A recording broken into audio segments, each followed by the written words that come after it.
Hello বন্ধুরা, কেমন আছো তোমরা? আশা করছি ভালো আছো। নিয়ে এলাম আজকে তোমাদের কাছে আরেকটি নতুন ব্লগ। আজকে ব্লগটি শুরু করেছি, মেয়ে স্কুল চলে গেছে, ছেলের স্কুল আজকে ছুটি, ওর শরীরটাও একটু খারাপ, তাই আজকে শুরু করেছি মেয়ে স্কুল যাওয়ার পর থেকে। ও স্কুল চলে যাওয়ার পর শুরু করেছিলাম আমি আর হাজব্যান্ড, আমরা চা খাবো, তার জন্য চা করছি। চা খাবো আমরা লিকার চা, একটু আদা দিয়ে, একটু গলা ঠিক লাগবে, শরীরটা ভালো লাগবে, এনার্জি আসবে কাজের, তার জন্য একটু লিকার চা করে নিচ্ছি, চা করে নেবো। আর আজ শরীরটা একটু বললাম না, শরীরটা একটু খারাপ লাগছে, ছেলেরও শরীরটা খারাপ আর আমারও একটু শরীরটা খারাপ লাগছে, তাই আজকে আর ওই রুটি করিনি, আজকে সকালে একটু মুড়ি খেয়ে নেবো, তাই একটু মুসুরি সিদ্ধ বসিয়ে নেবো চা খাওয়ার পর। তারপরে অনেক কাজ আছে, তোমরা ব্লগটি দেখতে থাকো, বুঝতে পারবে আমি কী কী কাজ করছি।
তোমরা দেখতে পেলে মুসুরি সিদ্ধ করে নিলাম, তারপর আমি রান্নাঘর পুরো নোংরা হয়ে গেছিলো, ওইগুলো সব পরিষ্কার করে ধোয়া পোছা করে সমস্ত ঠিক করে নিলাম। তারপর বর চলে গেছিলো বাজার করতে, বাজার থেকে নিয়ে এসছে অনেক সবজি, সেই সবজিগুলো সব ফ্রিজে ঢোকাবো, আর যেগুলো করব সেগুলো একটু একটু করে বার করে রাখবো। আর সবজিগুলো ফ্রিজে সব পলিথিনে, এক একটা সবজি এক একটা পলিথিনে ভরবো, তারপরে এগুলো সব ফ্রিজে রেখে নেবো। এইগুলো করতে থাকি, তোমরা তাহলে ব্লগটি দেখতে থাকো।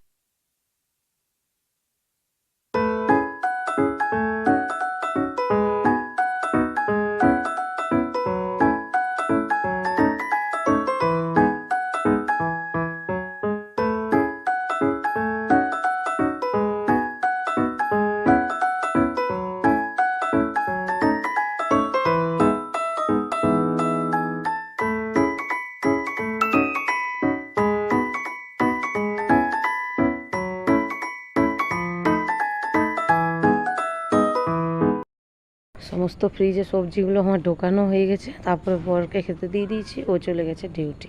তারপরে সমস্ত ঘরের এবারে বাসি কাজ পড়ে আছে, সমস্ত বাসি কাজ করব, বিছানাও তোলা হয়নি, তাই বিছানাগুলো তুলে নেব, পরিষ্কার ঝকঝকে করে নেব, প্রথমে সমস্ত রুমগুলো গুটিয়ে নেবো, যত জামা কাপড় থাকে, তারপরে বিছানাও নোংরা হয়ে থাকে, ছেলে মেয়ে থাকলে, বাচ্চা থাকলে কি হয় তোমরা বুঝতেই পারছো, সেই জন্য ওগুলো সব পরিষ্কার করে নেব, ফিটফাট করে সমস্ত ঝাড় দেওয়া, সমস্ত মোছা পরিষ্কার ক্লিন করে নেব।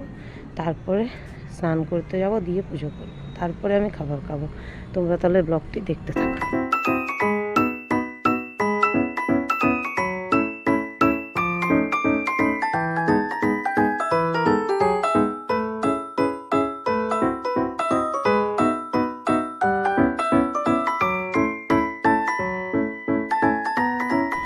তোমাদের সাথে এই পরিষ্কার করে তারপর আমি স্নানে চলে যাব, তোমাদের সঙ্গে আর ব্লগটা এতটাই শেয়ার করলাম। দেখো ছেলেটা দুষ্টুমি করছে। বাই বন্ধুরা, ভালো থেকো তোমরা।